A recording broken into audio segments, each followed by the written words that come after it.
நீங்கள் பார்த்துக் கொண்டிருப்பது தமிழ்நாடு முக்கிய செய்திகள்.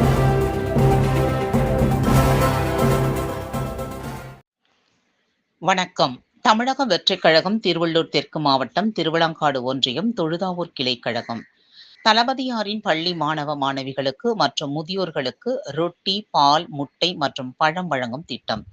மக்கள் விரும்பும் முதல்வர் வேட்பாளர் தளபதி விஜய் அவர்களின் உத்தரவின் பேரில் மாநில பொதுச் செயலாளர் திரு என். ஆனந்த், எக்ஸ்-எம்எல்ஏ அவர்களின் வழிகாட்டுதலின் பேரில் திருவள்ளூர் தெற்கு மாவட்ட செயலாளர் டாக்டர் ஆர். பிரகாசம் என்கின்ற குட்டி மற்றும் இ.ஆர்.சி. தினேஷ்குமார் அவர்களின் அறிவுறுத்தலின்படி திருவிளங்காடு ஒன்றியம் தலைமை திரு எம். சங்கீதராஜ், திரு கே. சிவா அவர்களின் தலைமையில் மற்றும் முன்னிலையில் தொழுதாவூர் கிளைக்கழக செயலாளர் திரு ஜி. வெங்கடேசன், மணிகண்டன், தினேஸ்வரன், பாலமுருகன், லோகேஷ் அவர்களின் ஏற்பாட்டில் தளபதி விஜய் அவர்களின் விலையில்லா விருந்தகத்தில் சுமார் 150க்கும் மேற்பட்ட பள்ளி மாணவ மாணவிகள் மற்றும் ஆதரவற்ற மக்களுக்கு 31வது வாரம் ரொட்டி, பால், முட்டை மற்றும் பழம் வழங்கப்பட்டது.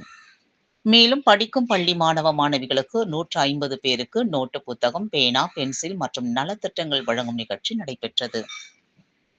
இதில் சிறப்பு அழைப்பாளர்களாக சபரிஸ், சின்னமாம்பட்டு விஜயன், பார்த்திபன், நிர்மல், அசோக், சிவா, மாலதி, மணவூர் தமிழ், விஷால், அருண், நிர்மல், நந்தன், சீனிவாசன், கலாம்பாக்கம் பார்த்திபன், மாதேஷ், ரமேஷ், வினோத், மோகன், அரிச்சந்திரபுரம் முனீர் பாஷா, அக்பர், அப்துல் கலாம், ராஜபத்மாபுரம் மகேஷ், டேனில் ஸ்டாலின், மோசஸ், திருவிளங்காடு பாரத், சதீஷ், மாதாக்கோவில் இன்பராஜ், பிரபு, பொன்னி, வள்ளி, காமாட்சி, சுபிதா, ஜோதி ஆகியோர் கலந்து கொண்டனர்.